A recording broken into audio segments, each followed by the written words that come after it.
दोस्तों, कुलदीप सिंह सेंगर को supreme court से बड़ा झटका लगा है। एक दिन पहले ही लगातार प्रदर्शन हो रहे थे जंतर मंतर पर, लेकिन तभी एक तस्वीर सामने आई थी जिसमें बीजेपी से जुड़े कुछ लोग नारेबाजी करते हैं सेंगर के सपोर्ट में आकर। इसका वीडियो भी सामने आया था, आप उस वीडियो को भी देखिए। बीजेपी के जो नाश करते हैं, तुम मर जाओ साले, खुद पे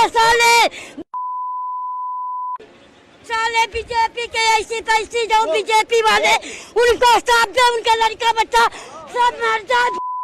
तो जैसे ही ये सारी चीजें सामने आती हैं तो हमारे साथ इस वक्त ज्योति जुड़ चुकी हैं, जो कि लगातार इस प्रोटेस्ट को कवर कर रही हैं। उन्नाव से जुड़े पूरे मामले को दिल्ली से बैठकर कवर कर रही हैं। ज्योति, क्या कुछ हुआ था उस वक्त? क्या बीजेपी समर्थित कुछ नेता वहां पर पहुंचे थे जो कि सेंगर के सपोर्ट में नारेबाजी कर रहे थे? मैंने सबसे पहले तो जंतर मंतर पर जो पीड़िता थी वो और उनकी माँ और साथ ही साथ जो सोशल एक्टिविस्ट थी वो लोग और उनके साथ तमाम लोग पहुंचे हुए थे। जाहिर तौर पर ये जो तस्वीरें अब सोशल मीडिया पर वायरल हो रही हैं, ये कल की तस्वीरें हैं। जिस वक्त ये सब पूरा हो रहा था उस वक्त मेरी मौजूदगी वहीं पर थी, जंतर मंतर पर। मैं रेप पीड़िता जो उनकी माँ है उनसे बातचीत करने का प्रयास कर रही थी, मैं सवाल कर रही थी। उसी दौरान अचानक से एक व्यक्ति आते हैं और वो कहते हैं कि बीजेपी जिंदाबाद और कुलदीप सिंह सेंगर जिंदाबाद, और वो कुछ इस प्रकार के नारे लगाते हैं। ये मैं अभी आपको जंतर मंतर के बाहर की तस्वीरें बता रही हूँ, हालांकि अंदर जो हुआ वो उससे भी ज्यादा चौंकाने वाला था। हमें लगा कि अचानक से शायद कुछ लोग आ गए हैं और इस प्रकार से नारे लगा रहे हैं। जिसके बाद रेप पीड़िता की जो माँ होती है जिनसे मैं बातचीत कर रही थी, वो जाहिर तौर पर एक इंसान के तौर पर भी वो भड़क गई ये सुनकर, और वो बेहद रोने लगी, चिल्लाने लगी, सवाल करने लगी कि आखिरकार जो मेरी लड़की के साथ हुआ है, मेरी बच्ची के साथ हुआ है, वो किसी के साथ ना हो। अगर आप समर्थन में नहीं खड़े हो सकते हैं तो कम से कम इस प्रकार से तो विरोध नहीं किया जाना चाहिए। जिसका जो जोरदार हंगामा उल्टा चश्मा यूसी की टीम ने भी देखा होगा और मैंने उसे कवर किया है, तो बकायदा हमने देखा उनकी माता जी बेहोश हो जाती हैं। उसके बाद तमाम पुलिस प्रशासन की टीम आती है, उन्हें वहां से लेकर जाती है। पहले तो जो प्रदर्शन करने की अनुमति नहीं दी जाती है, सबसे जरूरी बात, पहले तो वो प्रदर्शन के लिए अनुमति नहीं देते हैं क्योंकि कहते हैं कि आपने जो यहाँ में नोटिस सबमिट नहीं किया है, आपको प्रदर्शन की अनुमति नहीं है, यहाँ पर धारा लगा दी गई है, आप प्रदर्शन नहीं कर सकती हैं। जब जनता का बवाल बढ़ता है, वो लोग सवाल करते हैं, उसके बाद उन्हें जंतर मंतर के अंदर जाने की परमिशन दी जाती है। फिर उसके बाद तो उससे भी चौंकाने वाली तस्वीर देखने को मिलती है महिमा, जहां पर एक महिला खड़ी होती है और वो हाथ में उन्होंने पोस्टर पकड़ा हुआ होता है, आई सपोर्ट कुलदीप सिंह सेंगर, जो अब सोशल मीडिया पर वायरल ही है। हालांकि उनसे मैंने सवाल भी करने का प्रयास किया क्योंकि वो चैनल देख के बहिष्कार भी कर रही थी। वो मुख्य तौर पर जो गोदी मीडिया है उनसे ही बातचीत करने का प्रयास कर रही थी, क्योंकि कहीं ना कहीं वो अपनी सस्ती लोकप्रियता चमकाने के लिए इस प्रकार का कार्य कर रही थी, इसमें कोई दो राय नहीं है। हालांकि मैंने उनसे 2-3 वाजिब सवाल भी किए हैं कि क्या अगर आपके परिवार के सदस्य के साथ ऐसा होता, ऐसा ना हो, मैंने उसमें कहा भी है कि ऐसा ना हो, लेकिन मान लेते हैं कि अगर आपकी लड़की के साथ या परिवार के किसी सदस्य के साथ ऐसे दुष्कर्म होता है जो उन्नाव पीड़िता के साथ हुआ है, तो क्या आप इसी प्रकार से समर्थन करेंगी? तब उन्होंने कहा कि नहीं, आप ऐसे सवाल मत घुमाइए, हम तो कुलदीप सिंह सेंगर के समर्थन में आए हैं और जानबूझकर ये ड्रामा क्रिएट किया जा रहा है उन्नाव रेप पीड़िता की। दिल्ली हाईकोर्ट ने जब ये फैसला सुनाया है तो हम तो उसी का समर्थन करेंगे। हालांकि वही लोग हैं, जब 30 हजारी कोर्ट ये फैसला सुनाता है वर्ष 2019 में कि पीड़िता को न्याय मिलेगा और आजीवन कारावास की सजा सुनाई जाती है, उस वक्त ये लोग कहीं नहीं दिखाई देते हैं। लेकिन अब जब दिल्ली हाईकोर्ट ये कहता है कि कुलदीप सिंह सेंगर को जमानत मिलेगी, तो बीजेपी के तमाम बड़े नेता बढ़ चढ़कर इसमें भागीदारी लेते हैं, समर्थन करते हैं और बधाई देते हैं, जो कि चौंकाने वाला है। जाहिर तौर पर ये जो तस्वीरें वायरल हो रही हैं ये यहाँ से शुरू हुई थी। तो क्या उनका कोई नाम सामने आया है कि आखिर वो कौन थे, किस तरीके से बीजेपी से जुड़े हुए लोग हैं? मुझे उनका एकदम तो नाम नहीं है, हालांकि मैंने उनसे नाम पूछने का प्रयास किया है। वो कुछ भारद्वाज कर बता रहे थे अपना नाम, संदीप भारद्वाज, ऐसे ही, मुझे एक्यूरेट नाम तो नहीं पता। मुझे इतना पता है कि मैंने उनसे नाम पूछा है, मैंने उनसे सवाल किए हैं कि आखिरकार क्या आपको नहीं पता है कि ये उन्नाव रेप पीड़िता की माता जी हैं जो इंसाफ के लिए आई हैं?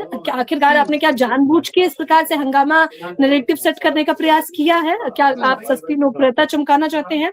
जिसके वो सवालों से वहां पर भागते दिखाई दिए, क्योंकि उनके पास कोई जवाब नहीं था जाहिर तौर पर। तो वो वहां से रवाना 9-2-11 हो जाते हैं महज 2 मिनट में, क्योंकि 2 तस्वीरें वायरल हो रही है महिमा। एक तो जो हमने कवर करी है, जैसे हालांकि दोनों को ही उल्टा चश्मा की टीम ने कवरेज दी है। पहला जो पीड़िता की माँ बड़ी ही बहुत ही मतलब शब्दों में बयां नहीं किया जा सकता। जाहिर तौर पर बहुत दर्द था उनकी आवाज में, जिस प्रकार से वो रो रही थी, बिलख रही थी, न्याय मांग रही थी। एक वो तस्वीर हमने कवर करी, और एक महिला की तस्वीर जो अंदर आई सपोर्ट कुलदीप सिंह सेंगर का पोस्टर लेकर खड़ी हो जाती। बिल्कुल। दो तस्वीरें, दोनों ही चौंकाने वाली हैं। हम्म हम्म। हालांकि और अब क्योंकि सर्वोच्च न्यायालय ने इस पर फैसला सुनाया तो चर्चा भी आवश्यक है हम लोगों के लिए, जाहिर तौर पर। लेकिन सर्वोच्च न्यायालय के सर्वोच्च फैसले के बाद तमाम लोग बधाई भी दे रहे हैं, समर्थन भी कर रहे हैं, और कह रहे हैं कि ये जो एक एक करके दिल्ली हाईकोर्ट के फैसले के बाद जो अब जिस प्रकार से लोग प्रदर्शन कर रहे थे, न्याय की हुंकार भर रहे थे, लोग सड़कों पर उतरे थे, पीड़िता इंडिया गेट हो या जंतर मंतर हो, जहां भी मौका मिल रहा था, जिस भी प्रकार से उन्हें मौका मिल रहा था, वो प्रदर्शन कर रही थी। तो उसकी तस्वीर, उसका एक न्यायिक फैसला जो है न्यायालय ने सुनाया है, सर्वोच्च न्यायालय ने, अब जिसकी तमाम लोग चर्चा भी कर रहे हैं, बधाई भी कर रहे हैं। आपने पीड़िता से भी बात की थी ज्योति, उनका इस पूरे मामले पर क्या कहना है, और अब जब सुप्रीम कोर्ट का फैसला आ चुका है तो अब उनको इस पे क्या एक्सपेक्टेशन है, क्योंकि 4 हफ्ते बाद फिर से सुनवाई होनी है, तो उसको लेकर उनके दिमाग में क्या चीजें चल रही हैं? सबसे पहले तो मैं इस वक्त सर्वोच्च न्यायालय से मैं कुछ ही किलोमीटर की दूरी पर मौजूद हूँ। हमारी टीम एक वहां पर भी मौजूद है, जो कैमरामैन है हमारे साथ, वो सुप्रीम कोर्ट है, और हम सुप्रीम कोर्ट के पास ही हैं इस वक्त। तो सबसे पहले तो हमने इस पूरे विषय को लेकर सुप्रीम कोर्ट के वकील बलराज मलिक से और पीड़िता के वकील महमूद राजा से बातचीत करने की कोशिश की, और जब ये फैसला आता है तो मुख्यतः मैंने उनसे बातचीत भी की है, वो भी हम दिखाएंगे। वो कह रहे हैं कि अगर सीबीआई, क्योंकि इसमें इन्वॉल्व है, और सीबीआई जिस प्रकार से इन्वॉल्व है वो उसे भी निष्पक्ष नहीं स्वीकारना चाहते। हालांकि वो कह रहे हैं ये हमारी एक बड़ी जीत नहीं है, हमारी बड़ी जीत तो तब होगी जब न केवल सलाखों के पीछे कुलदीप सिंह सेंगर को पहुंचाया जाएगा, बल्कि उन्हें फांसी की सजा, जब सर्वोच्च न्यायालय फैसला सुनाएगा कि फांसी की सजा हो, तब जाके हम ये मानेंगे कि हमें न्याय मिला है। फिलहाल के लिए वो कह रहे हैं कि ये एक राहत के तौर पर हम इस फैसले को देख सकते हैं, क्योंकि हमने एक लंबा आंदोलन किया है, और यह आंदोलन वर्ष 2017 से 19 से 22 से फिर एक जोरदार प्रदर्शन 25 में हमें देखने को मिला है। तो ये वो कह रहे हैं राहत है, न्याय तो अभी मिलना बाकी है। तो अभी न्याय नहीं मिला है, अभी केवल राहत मिली है महिमा में, मतलब पीड़िता का कहना। पीड़िता की क्या मनोस्थिति है मौजूदा वक्त में, क्योंकि जैसा कि आपने बताया बीती रात जब प्रदर्शन हो रहे थे तो वहां पर बीजेपी समर्थित जो लोग हैं पहुंच जाते हैं, वहां पर वो ड्रामा करने की कोशिश करते हैं, हंगामा करने की कोशिश करते हैं। उस वक्त क्या पीड़िता भी वहां पर मौजूद थी, और उनका क्या कहना था इस पूरे मामले पर? उस वक्त पीड़िता भी मौजूद थी, पीड़िता की माँ भी मौजूद थी, उनकी एक्टिविस्ट योगिता भी वहां पर मौजूद थी। तो मुख्यतः पीड़िता की मैच से मैं बात कर रही थी। उनकी जो पीड़िता है वो बात करने में अभी उतनी सक्षम नहीं है, जाहिर तौर पर वो लगातार लोगों से बातचीत कर रही हैं, अपनी प्रतिक्रिया दे रही हैं, लेकिन जितनी मजबूती से वो इस लड़ाई को लड़ रही हैं, इसमें कोई दो राय नहीं है कि वो काबिलिए तारीफ है। वो कह रही हैं कि उनकी जान को खतरा है।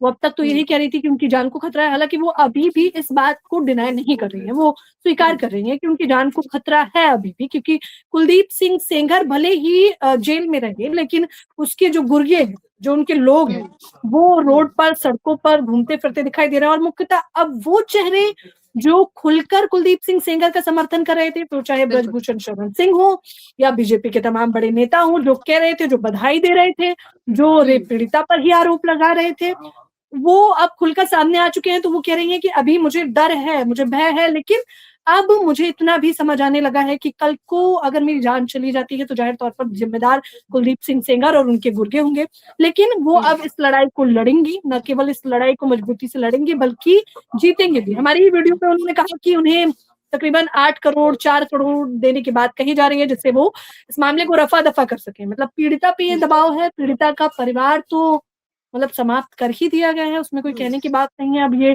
लड़ाई पीड़िता और उनकी माँ लड़ रही है अकेले, और उनके साथ पूरी जनता लड़ रही है, लेकिन साथ ही साथ जो पीड़िता है, उनकी माँ है, उनकी जान को खतरा लगातार बरकरार है। पीड़िता ने बार बार कहा, हालांकि जब सुप्रीम कोर्ट ने फैसला सुनाया है आज, तो जिसके बाद पीड़िता का मुख्य तौर पर कहना है कि हमें खुशी हो रही है, हमें थोड़ी राहत है, और हमारा प्रदर्शन सफल हुआ है। हम उनसे भी बातचीत करने का प्रयास कर रहे हैं। उनकी माँ भी कह रही है कि हमें एक राहत की खबर सुनाई दे रही है, और हमें उम्मीद है कि सर्वोच्च न्यायालय आगे चलकर और बेहतर फैसला सुनाएगा इस पूरे मामले को लेकर। सुप्रीम कोर्ट ने अपने जजमेंट में इसमें मौजूदा वक्त में क्या कहा? जब सुनवाई हो रही थी तो उनका क्या कुछ कहना था कि हमें क्यों नहीं जमानत देनी चाहिए सेंगर को? तो सर्वोच्च न्यायालय, यूं तो सभी को पता है कि इन दिनों अदालत बंद है, छुट्टियां चल रही हैं, लेकिन बावजूद इसके, क्योंकि मामला इतना गंभीर था, उन्नाव रेप पीड़िता का मामला था, और जब इसमें खुद सीबीआई आ जाती है, तो उसके बाद ये मामला और मजबूत हो जाता है, जिसके बाद सर्वोच्च न्यायालय को इस पूरे मामले को लेकर फैसला सुनाना पड़ता है। हालाँकि सर्वोच्च न्यायालय मुख्यतः इस फैसले को, दिल्ली हाई कोर्ट के फैसले को सुनाते वक़्त ये भी कहता है कि जिस प्रकार से जब दिल्ली हाई कोर्ट ने ये फैसला सुना है कि कुलदीप सिंह सेंगर जो हैं वो पब्लिक सर्वेंट नहीं है, क्योंकि वो ना वो पद पर है और ना ही किसी पार्टी विशेष में है। जिस पर सर्वोच्च न्यायालय मुख्यतः कहता है कि आप सोचिए जरा कि एक कांस्टेबल या कोई भी पुलिसकर्मी होता है, वो उसे सरकारी कर्मचारी कहा जाता है, लेकिन जो कर्मचारी रहा हो, जनता का सेवक रहा हो, उसे आप कैसे कह सकते हैं कि वो सरकारी कर्मचारी नहीं है या जनता का सेवक नहीं है?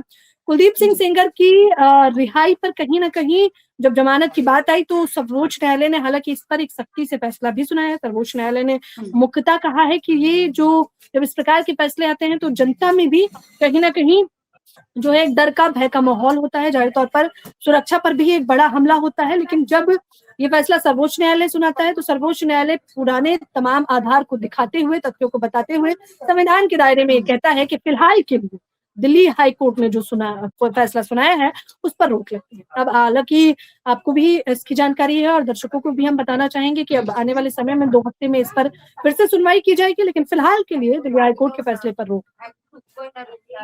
शुक्रिया ज्योति हमारे साथ जुड़ने के लिए। तो दोस्तों, कुलदीप सिंह सेंगर के मामले में मौजूदा वक्त में उन्हें बड़ा झटका लगा है, लेकिन इस बीच जब ये तस्वीरें सामने आती है जिसमें बीजेपी समर्थित लोग लगातार नारे लगाते हैं सेंगर के सपोर्ट में, तो इससे साफ तस्वीरें ऐसी दिखने लगती हैं कि किस तरीके से सेंगर के सपोर्ट किया जा रहा है और खासकर जो बीजेपी के लोग हैं वो सपोर्ट करते हुए दिखाई दे रहे हैं। अब ये देखना होगा कि आगे इस मामले पर क्या अपडेट सामने आते हैं। फिलहाल के लिए मेरे साथ इस चर्चा में इतना ही। आप देखते रहिए उल्टा चश्मा यूसी।